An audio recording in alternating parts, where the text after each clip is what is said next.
Ama baada ya kumshukuru Allah tabaraka wa taala, kadhalika mtakia ziada ya sala na salam mtume wetu Muhammadin sallallahu alaihi wa alihi wasallam, tumekusanyika asubuhi hii wazee wangu ndani ya nyumba hii tukufu. Lengo kuu ni kukumbushana au kufundishana kwa wale ambao hawajawahi kuifanya hii ibada hata mara moja, juu ya safari yetu ya tarehe 24 kundi la kwanza, tarehe 26 kundi la pili, na tarehe 1 mwezi wa kwanza kundi la tatu. Safari ya ibada ya umra ni safari inayohitaji mafunzo, kwa sababu tunakwenda kufanya ibada. Hakuna mtu anaruhusiwa na sharia kufanya ibada kiupogo. Kila mtu anawajibika kisharia kufanya ibada kwa elimu, kwa sababu lengo la ibada ni kuleta matokeo. Matokeo ya ibada hayawezi kupatikana katika namna iliyo bora kama mtendaji wake ameifanya ibada hiyo katika namna ya ujinga. Ni lazima kila mtu awe na elimu na kile ambacho anakwenda kukifanya, ili aweze kupata matokeo yaliyo sahihi ambayo kila mmoja katika sisi anayataraji. Kwa hivyo katika kikazi chetu hiki tutakumbushana juu ya namna ya kuitekeleza ibada ya umra, kuanzia hatua ya kwanza mpaka hatua ya mwisho, ili tukifika kule wakati tunafanya ibada hii kila mmoja awe ala basira. Yani usio unafanya halafu kila kitu wewe unakuwa kama bendera inasubiria upepo uende kaskazini iende, upepo urudi kusini irudi. Kila tunachokifanya, hata uko na kiongozi, lakini unajua kwamba hapa natekeleza nguzo, hapa natekeleza wajibu, hapa natekeleza sunna, nikifanya hivi nitaharibu ibada yangu. Tumeelewana vizuri Na hii ni kwa sababu hatua ya kwanza tutafanya pamoja, lakini mtu atataka arudie kufanya ibada ya umra. Akirudia kiongozi hayupo, anafanya mwenyewe. Kama hana elimu, maana yake hakuna ambacho atakipata katika utendaji wa ibada hiyo. Kwa hivyo nakuombeni tuwe makini sana, na ilikuwa bora sana mmeambiwa kuna semina, mje na kalamu na makaratasi, madaftari, muandike. Sisi hivi tunavisoma darasani, mwalimu anafundisha topic ya ibada ya umra, mwezi mzima unaingia darasani unasoma unaondoka, unaingia unasoma unaondoka. Hapa si tutakaa masaa mawili na nusu. Kama unanisikiliza tu na wasiwasi atakuwa yanapita kulia yanatokea kushoto, alafu baadaye yataanza maswali mengi ya vile ambavyo tayari tumekwisha kuvisoma. Kama huna kalamu na karatasi, basi hakikisha akili yako inakuwa hadhiri sana, ili kusiwepo na sababu ya kutojua yale ambayo lazima wewe uyajue. Tumeelewana vizuri Tayib. Umra, wazee wangu, neno umra ni neno la lugha ya Kiarabu. Neno umra ni neno la lugha ya Kiarabu. Maana yake halisi, Waarabu wanaposema umra wanakusudia aziara. Wanakusudia aziara. Nini ziara? Kuzuru, kutembelea. Kwa hivyo neno umra maana yake ni kutembelea kwa lugha ya Kiarabu. Mtu akitoka akaenda tembea pahala popote amefanya umra kilugha, lakini sisi hatusomi umra hapa kwa maana hii ya Kiarabu. Tunasoma ibada ya umra hapa kwa maana ya kisharia, na wanasharia wanatuambia umra ni ziyaratu baiti llahi alharami ala wajhin makhsusin. Umra kwa maana ya kisharia, ziyaratu baiti llahi alharami ni kuitembelea, kuizuru, kuifika nyumba tukufu ya Allah mtukufu Al-Kaaba, ala wajhin makhsusin, kwa namna maalum. Umra kisharia ni kuitembelea nyumba ya Allah tabaraka wa taala kwa maana ya Al-Kaaba, ala wajhin makhsusin, kwa namna maalum. Anaweza mtu kwenda tembea popote pale anapotaka kwenda tembea kwa sampuli anayoitaka yeye na wala asiingiliwe na mtu. Lakini ukienda tembea Makkatul Mukarrama kwenye Al-Kaaba tukufu, ni lazima uende kwa sampuli anayoitaka Allah tabaraka wa taala, na si kinyume na hivi. Ukienda kinyume na sampuli hiyo, maana yake utakuwa umeenda ziara ya kawaida ambayo haikupi thawabu zozote kwa Allah mtukufu. Lakini kama unakusudia umra ya kupata thawabu kuitembelea Al-Kaaba, lazima ibebe maana sampuli maalum ambayo Allah mtukufu ameifundisha kupitia mtume wake Muhammad sallallahu alaihi wa alihi wasallam. Ibada hii ina hukumu gani katika sharia ya dini? Ibada hii, wazee wangu, wanazuoni wa Kiislamu wanatuambia hukumu yake ni sunna yenye nguvu. Ni sunna yenye nguvu kwa maana ya kuwa sunna iliyokokotezwa kwa mujibu wa Qur'ani na sunna ya Mtume Muhammadin sallallahu alaihi wa alihi wasallam. Nini matunda ya hii ibada? Ni zipi faida za hii ibada? Ibada hii faida zake au matunda anayoyapata mtu akifanya ibada hii ni kufutiwa madhambi yake, kusamehewa madhambi yake. Mtume Muhammad sallallahu alaihi wa alihi wasallam anatuambia tabi'u baina alhaji wal umra, fuatisheni kufanya kati ya ibada ya hija na umra. Kwa nini tufuatishe ewe mtume wa Allah? Fa innahuma, hakika ya ibada mbili hizi hija na umra, yamfiani alkiri, zinamuondoshea mtu madhambi machafu mengi aliyoyafanya. Kama yamfi alkiri khabath alhadid, kama ambavyo kemiko kali inavyoweza wekwa kwenye chuma chenye kutu na kutu yote ikaondoka, chuma kikabakia cheupe. Ndivyo ilivyo ibada ya umra na hija, inamfutia mtu makosa yake. Na nani katika sisi anaweza akasema yeye hana makosa? Labda mtu ambaye hajafikisha umri wa kulazimishwa kutekeleza nyajibu mbalimbali za kisheria, lakini kila aliyelazimishwa kutekeleza nyajibu za kisheria hawezi kutembea akasema yeye si mkosaji.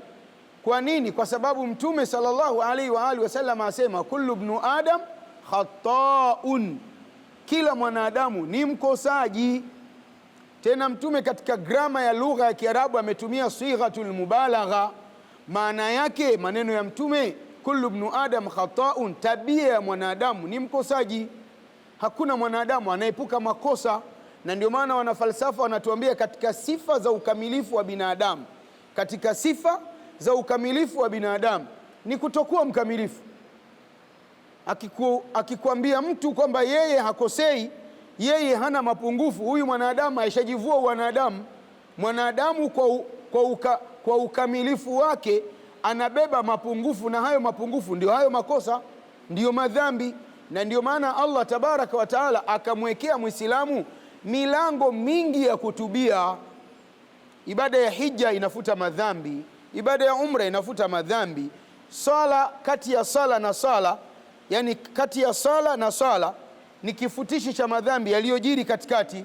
Ramadhani, funga inafuta madhambi. Akitoa mtu sadaka zake inafuta madhambi. Mtu akiwatendea wazazi wake wawili wema anafutiwa madhambi. Mtu akimfanyia wema mwanadamu mwenzake inakuwa sababu ya kufutiwa madhambi. Uislamu umeweka milango mingi ya mtu kusamehewa makosa, kufutiwa madhambi yake, kwa sababu sifa ya binadamu ni kukosea. Na nielewa vizuri wazee wangu? Taib. Kwa hivyo ibada ya umra katika matunda mazuri ambayo yanakuja baada ya mtu kuitekeleza ni mtu kusamehewa madhambi yake.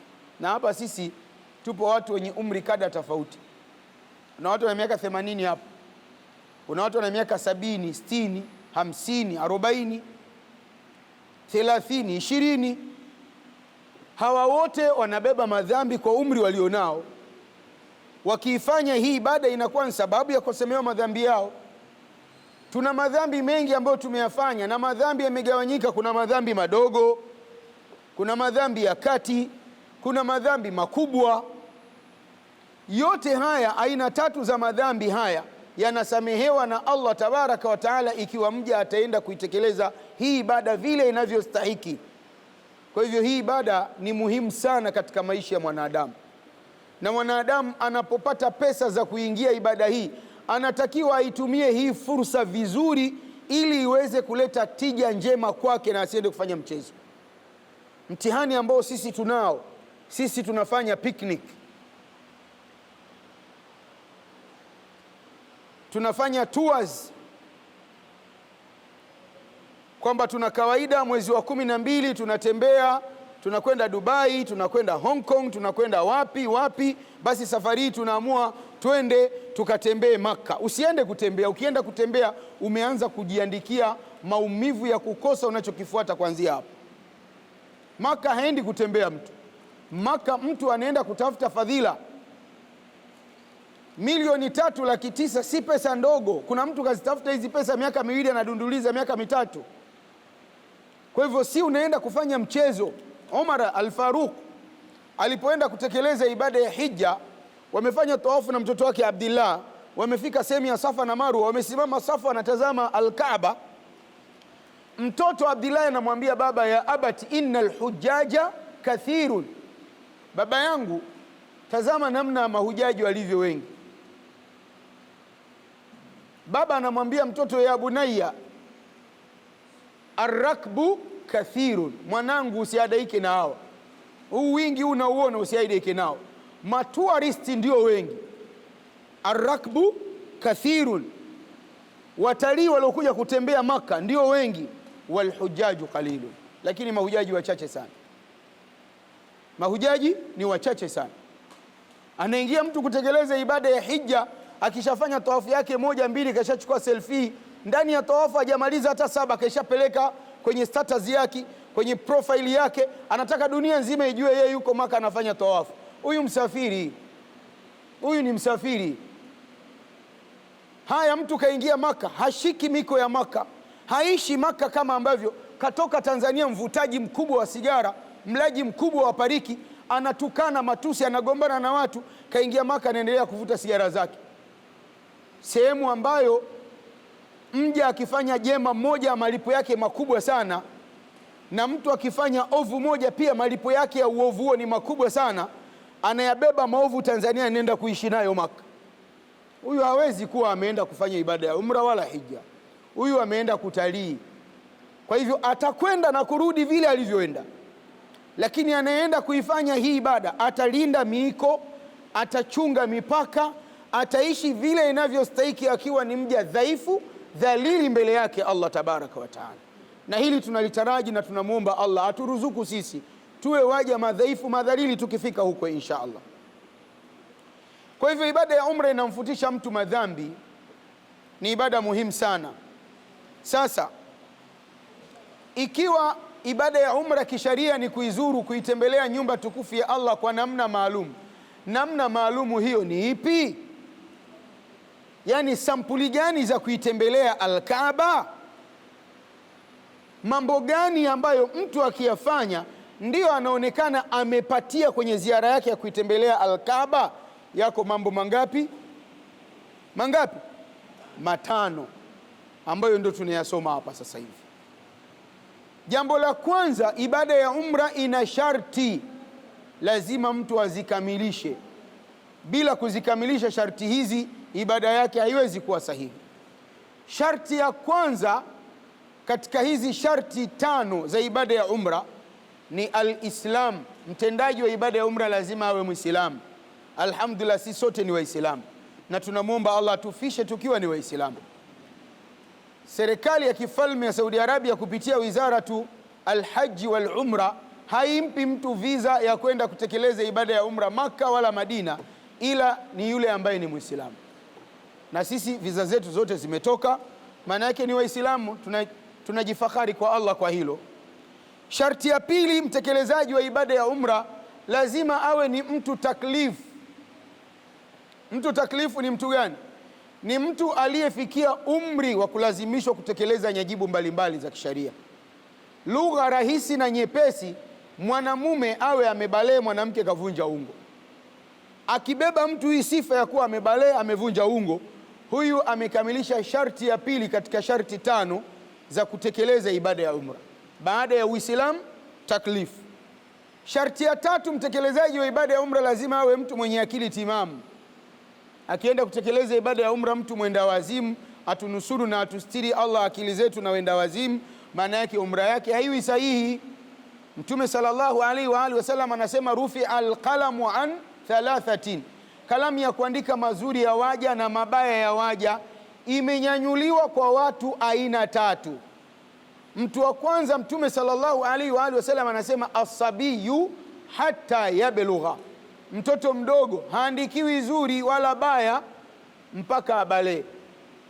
Swali la msingi linakuja sasa, mimi nasafiri na watoto wangu wadogo hawajabale wala hawajavunja ungo, inakuwaje?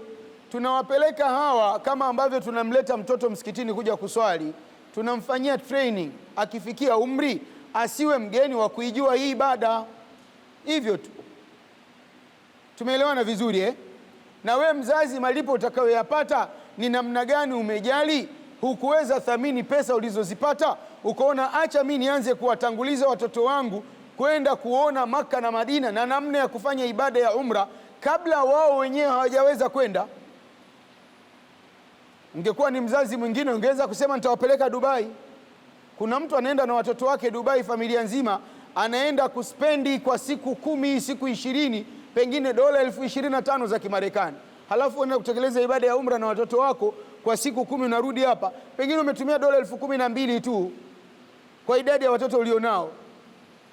Haijafika pengine hata nusu ya pesa ambayo mtu kaenda kuitumia Dubai. Wewe una fadhila kubwa sana sana, tena hawezi kwenda tekeleza ibada hii wazee wangu. Yani hawezi kwenda mtu Maka na Madina, hasa Maka, kutekeleza ibada ya umra. Hawezi kwenda kama moyo wake, kama kwenye akili zake, kama kwenye mwili wake kasongwa na ibilisi. Vigumu sana. Atakwambia subiri nimalize kwanza, nitaenda tu. Na tunao watu wengi tu hapa wana pesa sana zinazomwagika, lakini wala fikra za kwenda, maanake anakwambia sijamaliza. Yani anaona akienda Maka atakuwa amefungwa na vitu vingi vilivyo kinyume na sharia ambavyo anavifanya vya kiibilisi, vitashindikana kufanyika na ye. Sasa wewe ukiikandamiza nafsi ukoona pesa si lolote si chochote, sio mimi tu naenda, nabeba na watoto, maana wewe mwema sana kwa Allah mtukufu. Na tunamuomba Allah akujalie kuwa ni katika wazazi walio wema inshallah. Kwa hivyo mtoto akienda kutekeleza anaenda kwa mafunzo, lakini malipo lazima mtu amefikia umri wa kulazimishwa kutekeleza nyajibu mbalimbali za kisheria. Mtu wa pili ambaye haandikiwi madhambi wala mazuri, kalamu ya kuandika mabaya na mazuri imenyanyuliwa. Mtume sallallahu alaihi wa alihi wasallama anasema annaimu hatta yastayqidha, mtu aliyelala haandikiwi baya wala zuri mpaka aamke. Maana mtu akilala akili hazipo, hatuwezi mhukumu mtu kwa kitu alichokifanya usingizini. Na mtu wa tatu, walmajnunu hata yufiqa, mwenda wazimu haandikiwi baya wala zuri mpaka akili zake zitakaporejea. Hii ni sharti ya tatu. Sharti ya nne ni alhurriya. Mtekelezaji wa ibada ya umra lazima awe mtu huru, awe mtu huru. Zamani uhuru huu palikuwa na utumwa. Akiwa mtu mtumwa anakuwa chini ya bwana wake, hawezi kufanya chochote. Ndio unaona kina Bilal ibn Rabah ilibidi kina Abubakar Siddiqi wawagombowe kwa kina Umay ibn Khalaf. Kusilimu kwake, kuingia kwake katika Uislamu kumekuwa ni adha, anateswa, anazuiliwa asiende kufanya ibada, asifanye chochote kile. Wanatoa watu mapesa yao mengi kukomboa hawa watu ili wapate kuwa huru. Sasa hivi utumwa haupo, lakini bado kuna watu si huru. Nani ambaye si huru hawezi kwenda kutekeleza ibada mpaka awe huru? Ni mtu ameajiriwa sekta binafsi, sekta ya umma, hawezi kutoka. Wafanyakazi wa serikali ni lazima waandike, wapate hati ya dhamana ya ruhusa, wanaomba. Serikali zetu zinaruhusu, hazikatai. Lakini usije ukasema maadamu mmenizuia mimi nisiende kutekeleza ibada ya umra na kazi yenyewe sitaki, mimi naenda kufanya ibada. Nenda kafanya. Alafu ukishamaliza kuifanya ibada ambayo pesa unayoenda nayo huko umeipata kwenye hii kazi, ukisharudi una kazi gani unafanya? Sharia ya dini inatuambia kufanya kazi ni wajibu. Kutekeleza ibada ya umra ni nini kisharia? Hukumu yake ni nini? Ni sunna. Sunna haivunji wajibu. Atakuwa mtu mwehu tu ambaye anaweza akaacha wajibu akaenda kutekeleza sunna, lakini mtu anayejua sharia hawezi kuacha wajibu akafuata sunna. Kwa hivyo pale panapokuwa na mazingira ya kutowezekana pata nafasi, huwezi kufanya, lakini alhamdulillah tunaona sisi watu wanapata ruksa.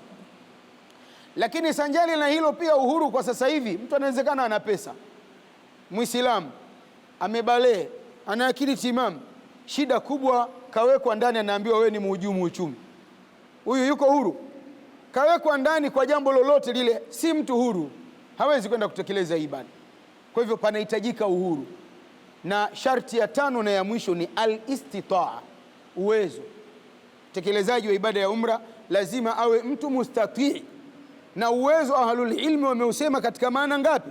Mbili. Nambari moja, uwezo wa pesa, gharama. Akawa mtu na uwezo wa kupata milioni 3,900,000 kwa mujibu wa Peace Travel. Lakini sanjali na hilo akaweza mtu kushika alau mkononi dola 250-300 za kwenda kula kule.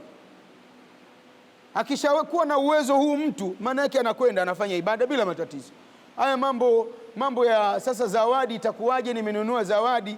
Sisi tunasema haya kwa wapishi wa pilau, hii ni sambaro tu. Ikikosekana sambaro kwenye biriani inaliwa tu bila matatizo. Kisha kumwona mtu anashindwa kula pilau kwa sababu kachumbari hamna? Ishaonekanika hivyo. Sasa hii ni kachumbari. Hii pesa za kununua zawadi, hii ni kachumbari tu kwenye safari yako. Lakini muhimu, milioni 3,900,000, dola 200-250, labda mlaji sana. Maana kuna watu wanakula bwana. Kuna mtu anataka kila muda yeye anakula, basi huyu pengine atashika 500. Lakini kwa mtu mlaji tu wa kawaida 200 tu zinamtosha.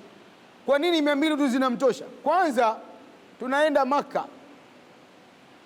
Tukiwa tumeondoka kwetu Tanzania, tukifika Maka panakuja siku ya Jumatatu, sisi tunakwambia funga.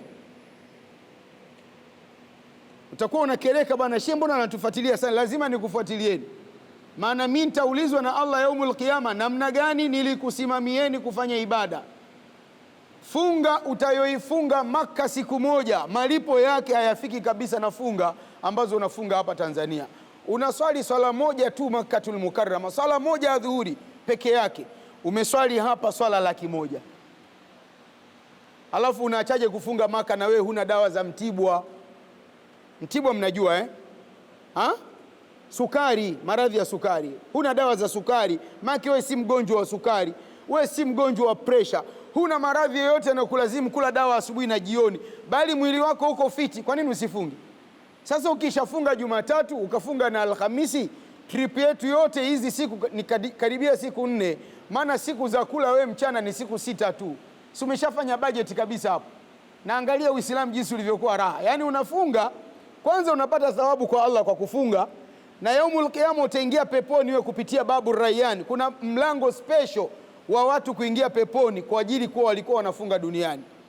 Lakini sanjali na hilo la kufanya ibada, funga ina maintain afya yako. Ukienda kukaa na madaktari wa lishe, kitu cha kwanza wanakufundisha wewe, wanakuambia funga muda mrefu ili uweze kutoa takataka nyingi ambazo ziko mwilini. Uislamu umekuletea njia nzuri, tufunga tu kutwa nzima, takataka mwilini nyingi zinaondoka. Lakini nambari 3, faida ya funga ndio hiyo pia, inakufanya wewe unaweza kuhifadhi pesa yako. Hata hapa Tanzania wewe uko hapa, mwezi mmoja una Jumatatu 4, sawa? Una Alhamisi 4, ndivyo sivyo? 8, una masiku 3 meupe, siku 11. Kila mwezi wewe unafunga siku 11. Kila siku wewe ukitoka nyumbani kwako kwenda kazini, matumizi yako ya kula mchana kazini ni shilingi 5,000. 5,000 mara 11, bei gani? Naam? Umeshasogeza vitofali vingapi kule kwa kiwanja kako kabunji? Si unaona Uislamu ulivyokuwa raha? Yaani kufunga si tu faida ya kiibada kuwa umemtii Mola wako, umehifadhi vizuri afya yako, lakini pia umeweza tengeneza mazingira mazuri ya matumizi ya pesa yako. Umeserve pesa yako. Sasa mtu akiweza kubeba gharama hizi, anaenda kutekeleza ibada. Huu ni uwezo wa kwanza ambao ninyi mmeuweza, mmeshalipia alhamdulillah. Uwezo wa pili ni utimamu wa afya ya mtu. Hana mtu maradhi ya kumweka kitandani, na Allah tunamwomba tustiri na tunusuru na hayo. Hajapata mtu kiharusi kwamba hawezi kusafiri. Hana mtu maradhi kuwa muda wote anatakiwa awe chini ya uangalizi wa daktari. Wewe ni mtu huru alhamdulillah, unatembea na kila kitu. Huu ni uwezo. Mambo matano haya mtu akiwa ameyakamilisha, maana yake kakamilisha sharti tano za ibada ya umra, na hizi sharti huwa zinakamilika kabla mtu hajatoka Tanzania. Sasa hivi umeshazikamilisha zote. Hii ni aina ya kwanza maalum ya kwenda itembelea Al-Kaaba. Aina ya pili maalum ya kwenda itembelea Al-Kaaba, ibada ya umra ina nguzo. Ina nini? Ina nguzo. Nguzo ni nini? Nguzo ni kitu kinachosimamisha kitu. Naona msikiti hapa sasa hivi tulivyo, ukiangalia hapa katikati kuna nguzo 4. Ivunje hii moja, mwite mtu muone ni mwambie bwana, hii pige nyundo mpaka ivunjike hii, uone kama ili jengo litaendelea kuwa hivi. Ili jengo litashuka, lazima liiname upande mmoja. Sasa ibada ya umra imejengeka juu ya nguzo 3. Ikiondoka moja, ibada ya umra haipo. Lazima 3 zote ziwepo, na hizi 3 hazifidiwi na chochote. Ikiwa mtu ataacha moja, lazima uilete nguzo yenyewe. Tumeelewana vizuri eh? Nguzo ya kwanza ni al-ihram. Nini maana ya ihram? Ihram maana yake kunuia. Nguzo ya kwanza ya ibada ya umra ni kunuia. Nguzo ya pili ya ibada ya umra ni at-tawafu bilbaiti, kuzunguruka nyumba, kwenda itufu nyumba Al-Kaaba tukufu mara 7. Tena wakati wa kuzunguruka Al-Kaaba inatakiwa ukizunguruka iwe upande wako wa kushoto. Ukiona unazunguruka Al-Kaaba ipo kulia, uko wrong, umekosea kwenye kuzunguruka mara 7. Na nguzo ya tatu ya ibada ya umra ni as-sa'i baina Safa wal Marwa, ni kutembea kati ya Safa na Marwa mara 7. Unatoka Safa unakwenda Marwa 1, unatoka Marwa unarudi Safa 2 mpaka zifike 7. Kutoka Safa kwenda Marwa urefu wake ni mita 390, sawa na viwanja 4 vya mpira wa miguu. Unavitembea mara 7 hivi. Akikamilisha mtu, alhamdulillah, amekamilisha ibada yake ya nini? Ya umra, kwa maana amekamilisha nguzo 3. Wanawazuoni wanatuambia hizi nguzo 3 ikikosekana moja, umra ya mtu ni batili. Umra ya mtu sio sahihi. Ikikosekana moja, umra ya mtu sio sahihi. Tumeelewana vizuri eh? Taib, ibada ya umra katika kuizuru Al-Kaaba kwa namna maalum, pia ibada ya umra ina mambo ya wajibu. Ina mambo ya wajibu, tunasema wajibatul umra, mambo yaliyo wajibu kwa mtekelezaji wa ibada ya umra, ambayo pia nayo yako 3. Tumeona sharti ziko 5, sawa? Nguzo ziko ngapi? Nyajibu ziko 3. Wajibu wa kwanza wa ibada ya umra ni kuvaa nguo za kuhirimia katika sehemu ya miqati. Wajibu wa kwanza wa ibada ya umra ni kuvaa nguo za kuhirimia katika sehemu ya miqati.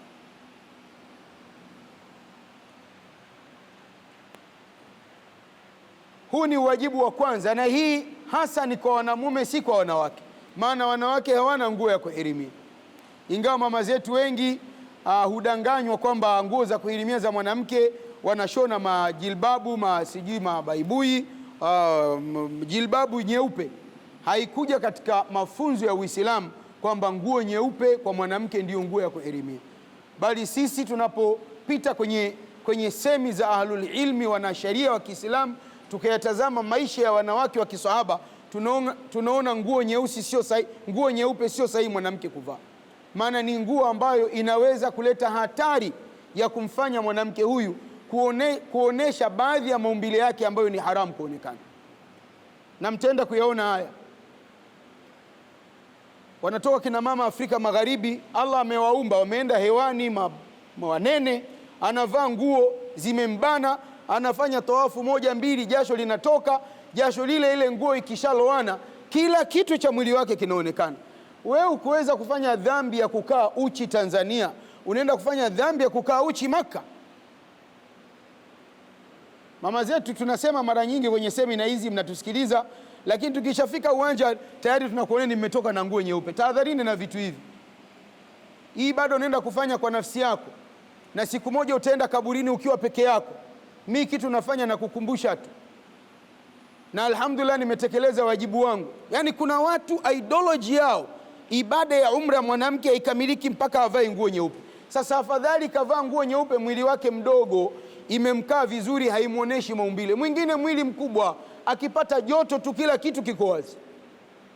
Anayevaa nguo nyeupe ni mwanamume tu, mashuka hayo mawili. Mwanamke hana. Mwanamke nguo zake za stara ni hizo, tena stara ambayo ahlul ilmi wanatufundisha ni nyeusi, na ndio wamevaa wanawake wakati wa Mtume sallallahu alaihi wa alihi wasallam. Maana wanasema mwanamke atakiwe avae nguo ambayo italeta mvuto kwenye macho ya yule anayemtazama.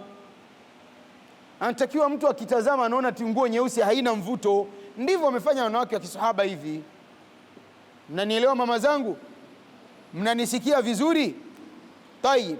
Kina baba wanavaa nguo ya kuhirimia sehemu ya miqati. Wajibu wa pili ni kujiepusha na nguo zilizoshonwa kwa uzi, na hii pia ni kwa wanaume. Nguo zilizoshonwa kwa uzi ni zipi? Hakuna mtu kavaa tayari ihramu, shuka yake juu na chini, halafu ukamkuta kavaa t-shirt ndani. Sijui kavaa pensi ndani. Sijui wanasema boxer ndani. Sijui chupi ndani. Hakuna chochote. Yani mwanaume akivaa shuka mbili anakuwa kichele hasa. Ndio maana unaona hata kwenye usafiri tunasema kina baba mbele, kina mama nyuma. Maana hizi nguo ambazo kina baba wamevaa, hizi nguo ni danger kwao. Kwanza hata kukaa anatakiwa akae kwa adabu kweli kweli. Akifanya kusinzia kidogo tu, akaanza kuhisi kama yuko kwenye kochi lake, kwenye sitting room ya nyumba yake pale Kariakoo Dar es Salaam, akapeleka mguu mmoja mashariki mwingine magharibi, anawapa watu faida ya bure kabisa. Kitu ambacho ni hatari sana. Kwa hiyo tunasema kina baba mbele, kina mama nyuma. Hiyo ndio mazingira yote ya safari yetu mpaka turudi. Hamna mtu anakuja kutuambia unajua shehe bwana, mimi nishazoea hata kwenye gari yangu mimi nakaa hapa, mke wangu hapa, uko kwako kwenye gari yako. Lakini kwenye basi letu sisi mama zetu wanakaa nyuma na mlango wao ni ule wa nyuma, kina baba mbele na mlango wao wa mbele. Hakuna mazoea. Mazoea inshallah tukimaliza ibada tukawa huru, muona ndio mazoea yatakuja sasa, utamtafuta mkeo yuko wapi, mama yuko wapi. Lakini kinyume na hivyo hamna mazoea. Atajarrudu min almakhiti, kwa maana ya kujiepusha na nguo zilizoshonwa kwa uzi. Kwenye hili tunatoa saa. Mwanaume anaruhusiwa kuvaa saa hata kama mkanda wake ni wa uzi, haina tabu. Inawezekana mtu umri wake mkubwa, basi anaona avae maski kwa ajili ya kulinda afya yake, haina tabu. Inawezekana mtu amechukua kibegi cha kuhifadhia vitu vyake, havina tabu. Mtu ameamua kuvaa mkanda wa kuikamata vizuri ihramu yake, haina tabu. Yani hivi vitu vyote vinatoka katika zile nguo zilizoshonwa kwa uzi. Tumeelewana vizuri Na uwajibu wa tatu ni kunyoa au kupunguza. Kunyoa au kupunguza. Kunyoa kwa wanaume ni bora sana, para lenye kung'aa, na kupunguza fadhila zake hazifikii kunyoa para. Ama kina mama hawanyoi wala hawapunguzi, wanakata nywele zao kiasi cha anmula. Anmula ni kiasi hiki. Mwanamke kisharia haruhusiwi kunyoa wala kupunguza nywele. Ukishanyoa nywele ukawa ndani ya nyumba, babangu atakukimbia, utatisha, na wewe unatakiwa uwe mrembo kwenye macho yake. Kwa hivyo sharia ya dini inakataa mwanamke kunyoa nywele au kupunguza, ila kwa dharura, labda pengine kuna ugonjwa hivyo. Kwa hivyo yeye hapa atakata kiasi cha anmula, kiasi hiki tu, na hii atakata kiasi cha vile ambavyo amesuka nywele zake. Kasuka njia 3, kila njia moja atakata kiasi hiki. Kazikusanya zote pamoja, basi mchani atakata kiasi hiki, inatosha. Na anaenda kukatia wapi? Hotelini akirudi chumbani, hapana kukatia mbele za watu. Ama kina baba watapita sehemu ya kunyoa, watanyoa. Na kitendo cha kunyoa nywele au kupunguza ndio kinahitimisha utekelezaji wa ibada ya mtu. Maana baada ya mtu kunyoa au kupunguza, ndio anaruhusiwa kuoga kwa sabuni yenye manukato, kujitia manukato, kuvaa nguo nyingine. Kabla ya hapo mtu haruhusiwi. Maana yake mtu akiacha wajibu mmoja katika hizi nyajibu, fidia yake ni kuchinja. Na kuchinja ni ima mbuzi au kondoo. Atakwambia mtu sasa, mimi nitarudi Tanzania, mimi naona Saudi Arabia bwana mbuzi bei kubwa. Ni kweli bei kubwa. Mbuzi mmoja au kondoo mmoja kwa uchache sana anauzwa kuanzia dola 200, riale 740 za Kisaudi. Dola 200. Utasema mimi nitarudi Tanzania Vingunguti pale, mbuzi bei rahisi nitampata kwa 100,000. Si unachotakiwa kukichinja hapa, nyama yake inatakiwa iliwe na maskini wa Maka. Sasa kawabebe kule Saudi Arabia walete Tanzania. Kwa hivyo kuchinja ni kule kule, na ndio maana mnaona hii ibada inakuwa na guide, inakuwa na kiongozi. Kiongozi ndo anapeleka watu, jamani, hapa sasa tumemaliza hivi, twende tukafanye hivi. Asifanye mtu hivi mpaka afanye hivi. Ukitoka mtu kumaliza tawafu na kila kitu, unamwambia kina baba, hamna kwenda hotelini, tuoneni kwanza mkanyoe. Kuna watu akifika hotelini anakuambia hajanyoa, ngoja nipumzike kidogo. Akipumzika analala, akitoka usingizini anakimbia nenda anaoga na sabuni ya manukato, wakati bado hajanyoa, anaharibu ibada yake. Hizi sharti tatu mtu hizi nyajibu tatu mtu akiacha moja kati ya hizi tatu, maana yake hukumu yake atachinja mnyama, na mnyama huyu ima ni mbuzi au kondoo, na lazima aliwe na maskini wa Maka, na wala yeye asiguse hiyo nyama. Hapo ndio atakuwa ameitakatisha ibada yake. Tumeelewana vizuri Kwa hivyo mpaka sasa hivi katika namna maalum ya kuizuru Al-Kaaba tumeona kuna sharti 5, tumeona kuna nguzo 3, tumeona kuna nyajibu 3. Ibada ya umra ina sunna. Sasa sunna ndio ziko nyingi sana, na sisi hapa tutazisoma zote, hamna hata moja tutaiacha, pamoja na wingi wake. Hizi sunna wanawazuoni wanatuambia ziko sunna za kabla, za kuanzia muda huu, ziko sunna za wakati mtu anasafiri, ziko sunna za wakati mtu anahirimia, ziko sunna za wakati mtu anataka kuanza tawafu, ziko sunna za wakati wa tawafu, ziko sunna za baada ya tawafu, ziko sunna za kuanza sa'i, ziko sunna ndani ya sa'i, ziko sunna za baada ya sa'i. Tunaanza na sunna za sasa hivi. Wewe ni mwanadamu, katika sunna imethibiti kwa Mtume Muhammad sallallahu alaihi wa alihi wasallama. Sasa hivi kaa chini, angalia nani mia na nidai, naweza kumlipa, mlipe. Usije ukampa mtu tabu ya kwanza kusema maneno yasiyofaa. Umeshasafiri, mtu anaanza kusema jamaa Fedhuli mshenzi sana yule. Ushenzi wake nini? Tuambie. Mimi namdai 500,000, yeye kalipa 3,900,000 kaenda kutekeleza. Si mshenzi huyu? Huyu si ni dhalim huyu? Mtu ana haki ya kusema hivyo, of course ana haki sana kudai 500,000 tu, na wewe umelipa 3,900,000. Bil mafrudhi umfuate, mwambie ndugu yangu, mimi bana nimetamani kufanya hivi na hivi na hivi, lakini naomba unipe muda, inshallah nikirejea nitakulipa, nitakumalizia deni lako. Au la, inawezekana umepata ndugu yako jamaa yako amekwambia bana twende tukatekeleze ibada. Usije ukaona nimesafiri ukafikiri mimi nimelipia. Mimi nimelipiwa, inshallah nikirudi nitakulipa. Lipa deni. Sunna ya pili, omba msamaha kwa kila uliyemkosea. Wewe ni mwanadamu, kwenye haya maisha unaishi. Kama ukumkosea mtu wa mbali sana, inawezekana mkeo ndani umemkosea, inawezekana mumeo umemkosea, inawezekana umekosea watoto wako.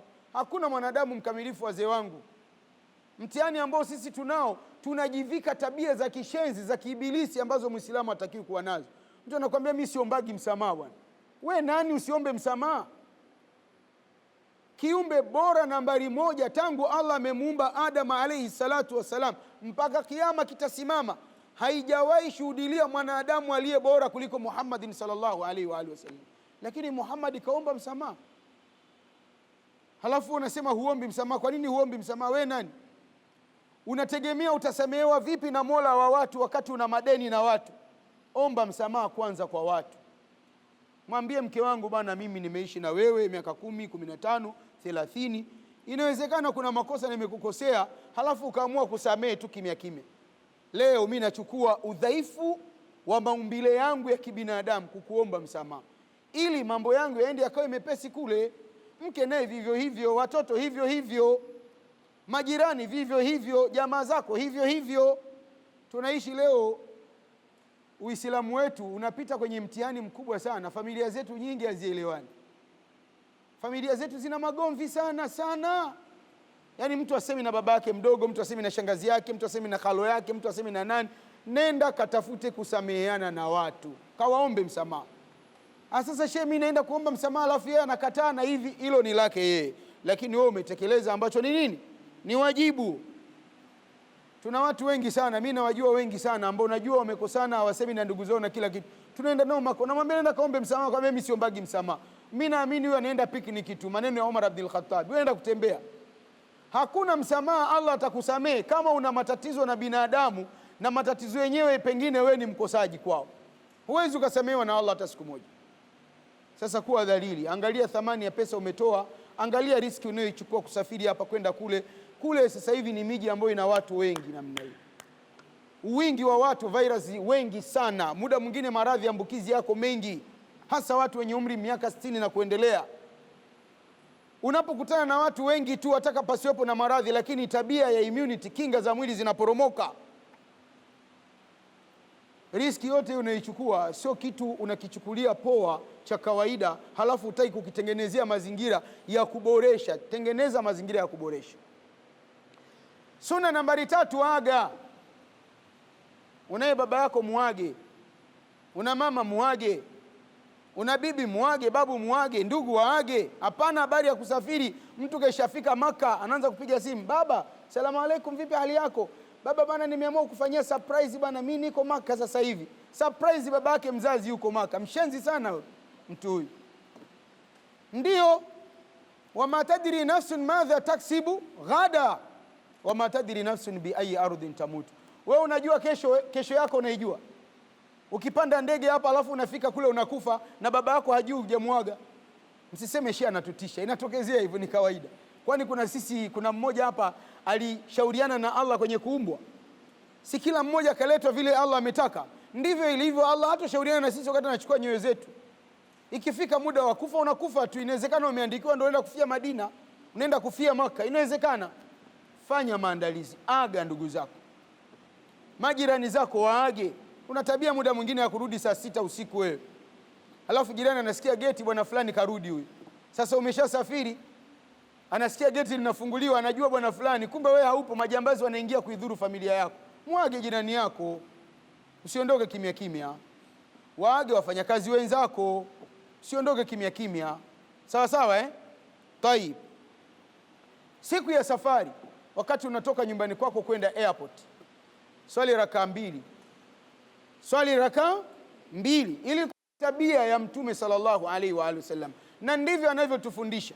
Akitaka kusafiri Mtume anaingia msikitini kwake, anaswali rakaa 2. Hizi rakaa 2 ni sawa na kumwambia Allah, ya Rabbi, mimi nakukabidhi safari yangu. Tunaenda kupanda ndege, inaenda hewani, ndege imechukua watu 200 280. Hivyo nafikiria kuna binadamu ambaye amewezesha hii ndege iende itembee angani mpaka ifike inakokwenda? Ni Allah mtukufu peke yake, Allah tu. Pangekuwa na uwezo wa binadamu, msingekuwa mnasikia ajali za ndege wala za magari wala ajali za majini, popote msingekuwa mnasikia, kwa sababu hakuna binadamu hata mmoja akatengeneza chombo halafu anataka chombo hiki kiharibike. Lakini Allah mtukufu yeye ndio analeta majaribu kwa waja wake. Hawa anawasahalishia safari yao, wanafika salama, na hawa anawatia katika mitihani, kuwataini wao na kuwataini wengine, bali inawezekana ndio vifo vyao vimeandikwa kwenye mazingira haya. Nenda kaswali rakaa 2, mwambie Allah, ya Rabbi, ninakukabidhi hii safari yangu, niko chini ya milki ufalme wako, nilinde ya Rabbi, nisimamie, nichunge mpaka nirudi salama. Ilikuwa tabia ya Mtume pia sallallahu alaihi wa sallam, akirudi akifika aingii kwake msikitini, anaswali rakaa 2 kumshukuru Allah, umenirejesha salama. Hii sunna haifanywi kabisa na wengi miongoni mwetu, na hii sunna inafanywa si safari ya kwenda Maka na Madina, hata kama unaenda Dodoma tu hapo, hata unatoka tu, mimi naenda Mkuranga, si safari? Unayajua yanayojiri njiani hapo? Hii njia, hizi barabara hizi, wazee wangu, hazitumii na binadamu peke yao, viko viumbe vingine si hatuvioni vinatumia barabara hizi.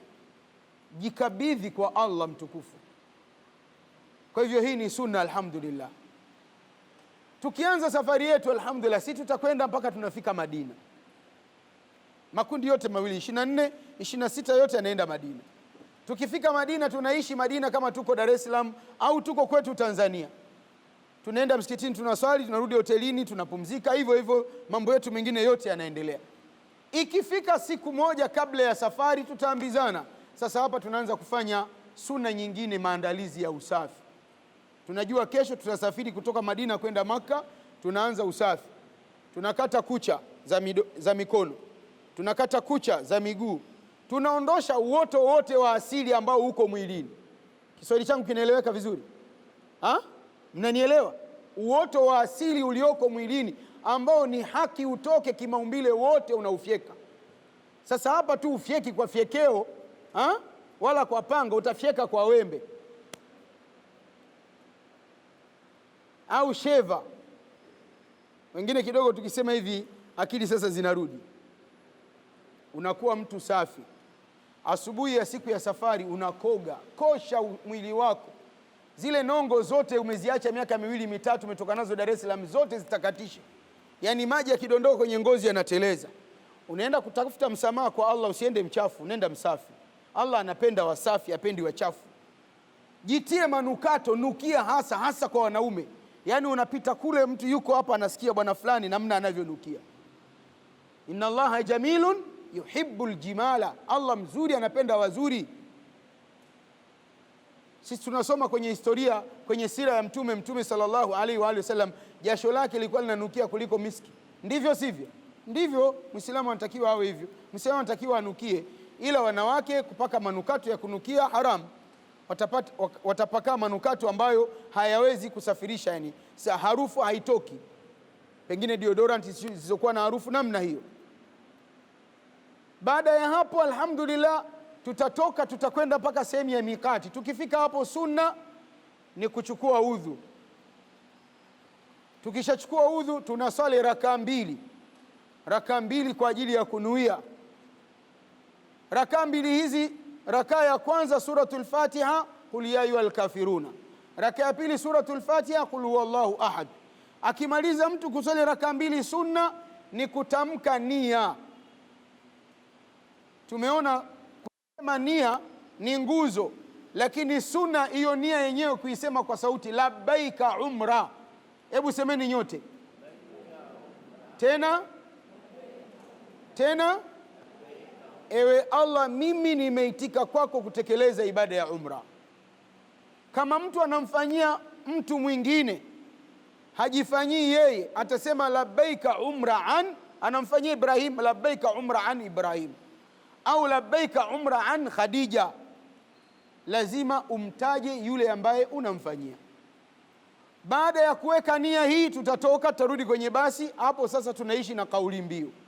Kauli mbiu yetu ni nini? Labbaika Allahumma labbaika, labbaika la sharika laka labbaika, innal hamda wan ni'mata laka wal mulku la sharika laka. Hebu tuseme labbaika Allahumma labbaik, labbaika la sharika laka labbaik, innal hamda wan ni'mata laka wal mulku la sharika lak, labbaika Allahumma labbaik, labbaika la sharika laka labbaik, innal hamda wan ni'mata laka wal mulk la sharika lak, labbaika Allahumma labbaik, labbaika la sharika laka labbaik, innal hamda wan ni'mata laka wal mulk la sharika lak. Hii kauli mbiu.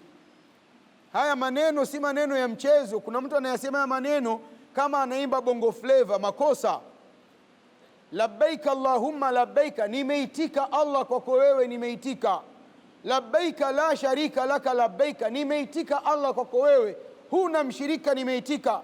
Innal hamda, hakika ya sifa njema zote, wa ni'mata, na neema zote, laka, ni zako wewe Allah, wal mulku, na ufalme ni wako, la sharika laka, huna mshirika wewe. Maneno haya anapoyatamka mtu ambaye hayatoki mdomoni kwake, yanatoka kwenye moyo wake, hatutaraji mtu huyu akarudi akachukua tarasimu akaning'iniza mlangoni kwake ndio anategemea imlindie nyumba yake, akachukua hirizi akaweka mwilini mwake akitegemea ndio imuepushe na kila baya, akachukua bangili akavaa mkononi kwake limuepushe na maradhi, akaenda kupiga ramli, akaenda abudu kuomba makaburi na yanayofanana na hayo. Haya maneno hayatamki mtu mwenye vitendo vya namna hii. Haya maneno hayatamki mtu ambaye anakuwa na magomvi ya waziwazi na Waislamu wenzake pasina sababu yoyote ile. Maneno haya anayatamka mtu ambaye tadhallala lillah, amedhalilika kwa ajili ya Allah.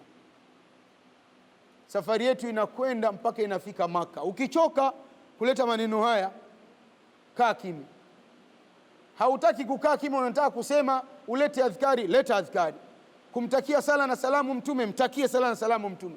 Kusoma Qur'ani, soma. Kuleta istighfari, leta. Lakini sio habari ya nimechoka kusema maneno haya alafu kuongea kwenyewe. Hebu nipe matokeo ya jana, lile game Manchester imetokaje? Hakuna cha Manchester hapa. Hakuna Manchester, hakuna Simba, hakuna Yanga, hakuna CCM, hakuna CAF, hakuna Chadema. Ukishatamka labbaika umra, hakuna mambo yote ya kibinadamu ya kijingajinga kuyaleta zaidi ya kuwa wewe ni kuleta talbia. Uwezi kaa kimya. Na wanaume wanaleta talbia kwa sauti, na sauti yenyewe sio ya kujiumiza. Usimkute mtu labbaika Allah mpaka mishipa ya shingo imekakamaa. Ni labbaika Allahumma labbaik, kawaida tu, utakuja kuichukia ibada yenyewe. Ama kina mama, sauti ya chini. Tukifika Makkatul Mukarrama, tumefika hotelini, tunapewa vyumba. Suna nyingine kujitia maji. Tumesafiri, safari ni hatua, kuna kauchovu, unajitia maji. Lakini maji haya chagua moja kati ya mawili, ima yaoge chukuchuku pasina sabuni, au oga na sabuni lakini tumia gwanji jamaa, sabuni ambayo haina harufu. Lakini kuogea sabuni yenye manukato muda huu haifai, utaharibu ibada yako. Tumeelewana vizuri eh?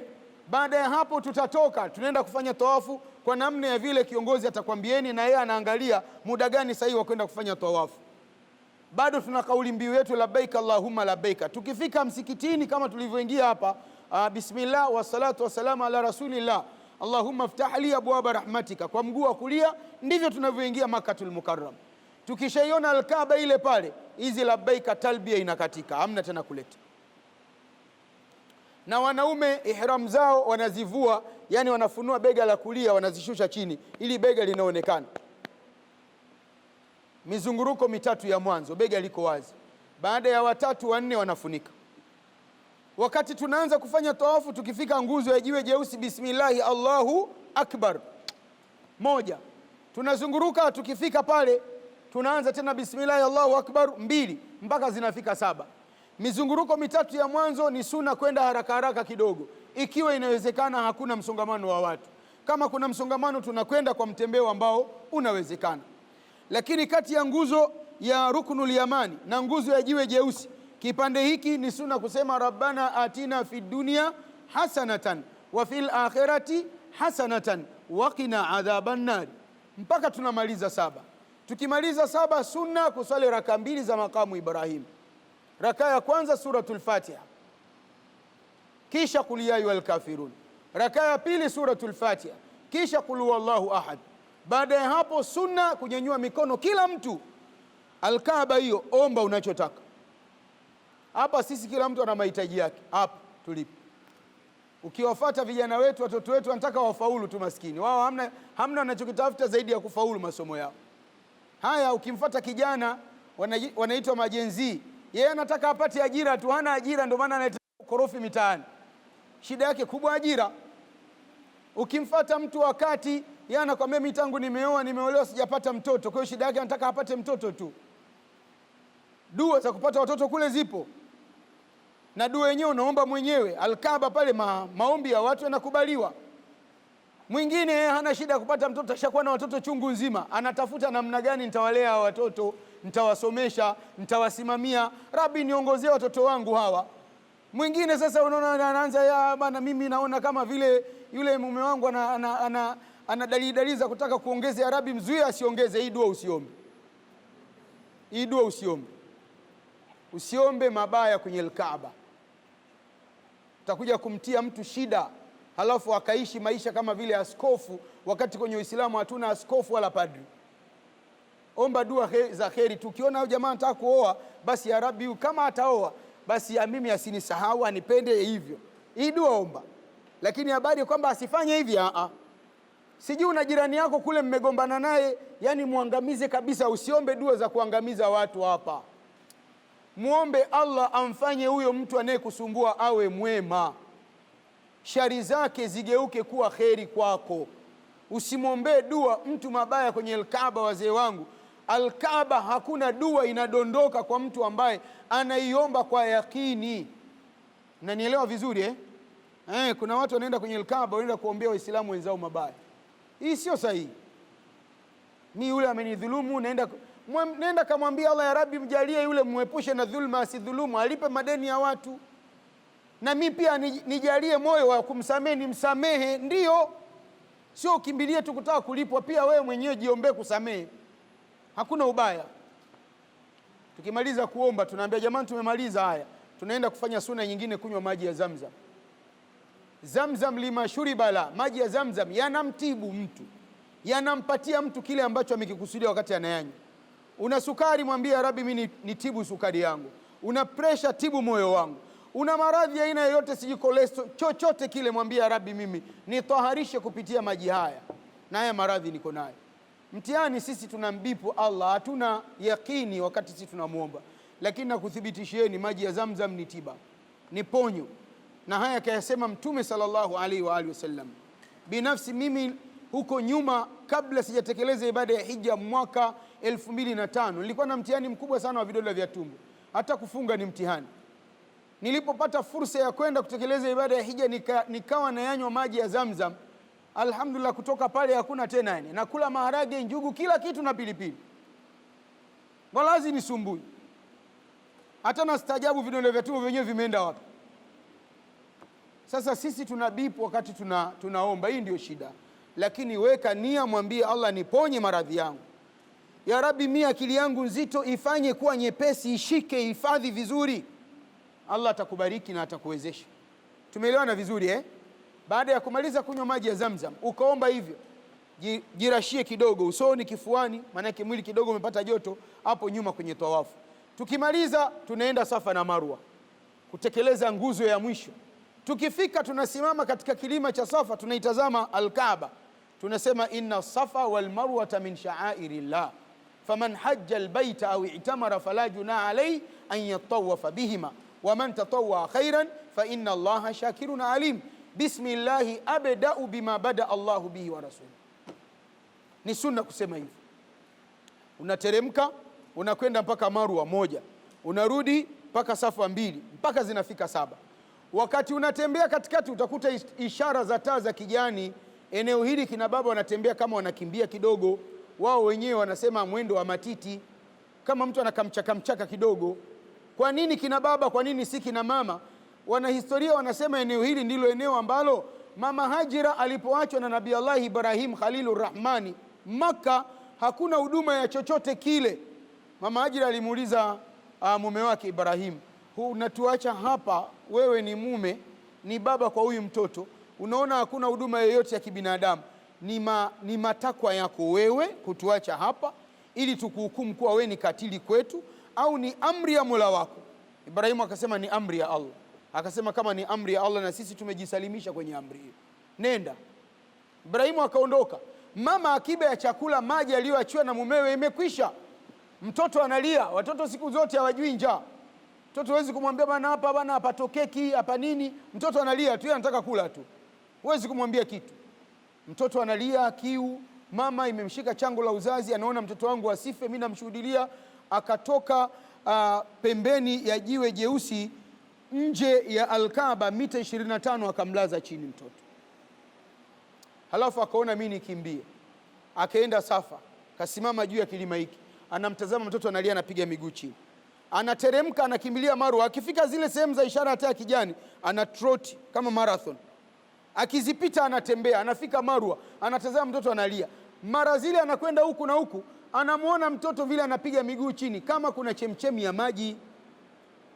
Akaona ngoja nikaangalie kuna nini, kukuta maji yanatoka, kisima cha maji ya Zamzam, ambacho sisi tutakunywa maji yake mpaka kiyama insha Allah. Na ndio maji peke yake yenye baraka, hakuna maji mengine yenye baraka. Asija mtu akakutapeli hapa Tanzania anatoa maji ya baraka. Kuna watu, juzi kuna mtu ananiambia kuna maji ya baraka sehemu fulani, nimwambia hamna maji ya baraka. Maji ya baraka ni maji ya Zamzam peke yake kwa mujibu wa Qur'ani na Sunna. Sasa hili eneo kina baba watatroti kidogo, kina mama wanatembea tu. Tukishazunguruka 7 tumemaliza, tutasimama sehemu yenye nafasi, tutaomba dua.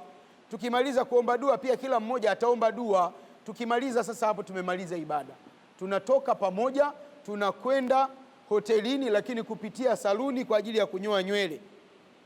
Kina mama wao tuambie nyinyi nendeni moja kwa moja hotelini, kanyoaneni wenyewe huko. Mmetoka Madina, nunueni kimkasi. chumba kimoja watu 4, mtu mmoja anaweza kanunua mkasi kitakata watu wote bila matatizo. Na inawezekana pia mkasi mmoja ukaenda ukata vyumba 2 vitatu, sababu ni zoezi la dakika tu, chap chap chap, basi biashara imekwisha. Baada ya hapo alhamdulillah tunakoga. Sunna inayofuatia ni kutoa sadaka. Kila ibada ambayo sisi tunafanya tunaisindikiza na sadaka. Lakini pia sunna nyingine ni kuendelea kumbembeleza Allah kwa maombi. Kubali ibada yetu. Sisi ni binadamu ambao tunafanya ibada mwanzo mwisho vile Allah mtukufu kafundisha kupitia Mtume Muhammad sallallahu alaihi wa alihi wasallam. Lakini habari ya kuikubali ibada ni khiari ya Allah. Kwa hivyo sisi tunawajibika mbembeleza Allah akubali ibada zetu. Tumeelewana vizuri tunakuwa tumemaliza jambo la 4 katika mambo matano maalum ya kuitembelea Al-Kaaba. Jambo la 5 na la mwisho, ibada ya umra ina miiko ambayo wao wanaita mahdhuratul ihram, mambo yasiyofaa kuyafanya mtu ambaye amehirimia. Na haya yamegawanyika katika sehemu 3. Kuna mambo yasiyofaa kuyafanya mwanamume na mwanamke, kuna mambo yasiyofaa kuyafanya mwanamume tu ayamuhusu mwanamke, kuna mambo yasiyofaa kuyafanya mwanamke ayamuhusu mwanaume. Nambari 1 katika mambo yasiyofaa kuyafanya mwanamke na mwanamume ni kunyoa nywele za pahala popote mwilini wakati mtu amehirimia. Makosa. Ndio maana sharia inatuambia kama unahisi nywele zako ni kipilipili usizichane wakati umehirimia. Maana ukichana nywele zikipilipili zinakatika, zinadondoka. Ukishakuwa umejua hivi ukaamua tu kuchana na zikadondoka, utakuwa umefanya makusudi kukata nywele zako. Usichane, ziache hivyo hivyo. Haifai kwa mtu aliyehirimia kukata kucha za mikono, kucha za miguu. Kitokezea mtu kajikwaa kucha imesimama, huyu tutamkata. Tunamkata dharura kimatibabu. Kitokezea mtu kadondokewa na kijiwe kachanika kichwani, hatuwezi kumshona, lazima tumnyoe kidogo nywele ili nyuzi zipite vizuri, atanyolewa. Huyu ananyolewa kwa dharura ya kimatibabu na sio habari kwamba tunafanya show. Tumeelewana vizuri Hili jambo la kwanza. Jambo la pili, haifai kwa mtu aliyehirimia kutekeleza ibada ya umra kutumia manukato, sabuni ya kunawa, sabuni ya kuoga, kujitia aina yoyote ya manukato. Kisha kwa umehirimia labbaika umra, hamna manukato yanaingia mwilini tena mpaka umalize ibada. Hii ni kwa wanaume, kadhalika kwa wanawake. Haifai kwa mtu aliyehirimia kutekeleza ibada ya umra kwa mwanamume kwa mwanamke kutenda tendo la ndoa kwa wanandoa. Haifai. Haifai kuchumbia, kuchumbiwa, kuposa, kuposwa. Memwona binti fulani bwana fulani binti yako yule maana mimi namposa. Hakuna mambo ya kuposana hapa. Hapa ni ibada tu. Una habari zako, subiria tukimaliza. Hakuna habari ya kupigana mabusu mtu na mke wake. Kuna mtu mwingine akienda tu msalani akirudi kukutana na mmewe mkewe wanakumbatiana wanapigana mabusu. Hakuna. Ndio maana tunasema kwenye basi kina mama nyuma, kina baba mbele. Sio ukaanza kusahau pengine ndoa yenyewe ya juzi tu bado ina mapenzi mengi sana mpaka yanamwagika, alafu ukaanza kusahau mke wangu. Hamna vitu hivi. Ukifanya hivyo unaharibu ibada. Hakuna kukumbatiana mtu na mke wake, hamna. Tunaelewana vizuri Taib. Mtu aliyehirimia kutekeleza ibada ya umra haruhusiwi kuwinda. Na hii kuwinda ni sehemu 2. Kuwinda nje ya haram. Unatoka Madina, katikati hapo unaona mnyama na wewe mwindaji mzuri, hauwezi kuwinda ikiwa umehirimia. Lakini pia ndani ya Maka unaona njiwa wengi, na mimi napenda sana njiwa, no kuwawinda hawa njiwa na chochote unachokiona. Haifai kwa mtu aliyehirimia kutekeleza ibada ya umra mwanamume kuvaa nguo iliyoshonwa kwa uzi. Haifai kwa mwanamume kuvaa kofia kwa maana ya kufunika kichwa. Haifai kwa mwanamume kuvaa kiatu cha kutumbukiza. Kiatu cha mwanamume akihirimia ni sandals, makatambuga haya mnaita makubazi hivyo, lakini sio kiatu cha kutumbukiza. Haifai. Tumeelewana vizuri Haifai kwa mwanamke aliyehirimia kutekeleza ibada ya umra kuvaa niqab. Haifai. Mwanamke mwingine anakuja na ujanja, anaona haifai kuvaa niqabu, anavua niqabu, lakini anachukua maski anavaa.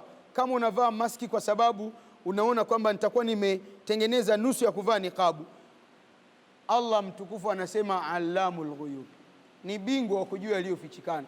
Hiyo dhamira ya tendo lako tayari Allah anajua kwamba wewe ukuvaa maski kwa sababu ya afya, umevaa maski badala ya niqab, haifai. Haifai kwa mwanamke aliyehirimia kutekeleza ibada ya umra kuvaa gloves mikononi, haifai. Inafaa kwa mwanamke aliyehirimia kutekeleza ibada ya umra kuvaa soksi mguuni, kuvaa raba bila matatizo. Hii ni miiko. Akiteleza mtu akafanya moja kati ya haya, penalty yake ni kuchinja, na kichinjwa anachokichinja ni ima mbuzi au kondoo, na lazima aliwe maskini wa Makka. Baada ya hapo, tunamwomba Allah Karim aweze zihifadhi na kuzistiri ibada zetu, na insha Allah atukubalie na atujalie kuwa ni katika wale ambao tunasikia nasaha njema na tunazifanyia kazi. Nadhani tumefika mwisho wa namna ya kuitekeleza ibada ya umra. Niache nafasi ya maswali kwenu. Sadiki alitamani tufanye semina nyingine katikati ya wiki, lakini mimi sioni sababu ya kufanya semina nyingine, sioni sababu katikati ya wiki. Kila kitu tutakimaliza leo hapa, kwa sababu kilichobakia hakichukui hata nusu saa, na kilichobakia ni chepesi kuliko hiki ndo kizito, lakini kilichobakia ni chepesi, ni maelezo tu. Kwa hivyo naacha nafasi ya maswali kwenu kwa haya ambayo mimi nimeyasema kwa dakika 5 mpaka 10 insha Allah, na kama hamna tutaendelea. Karibuni.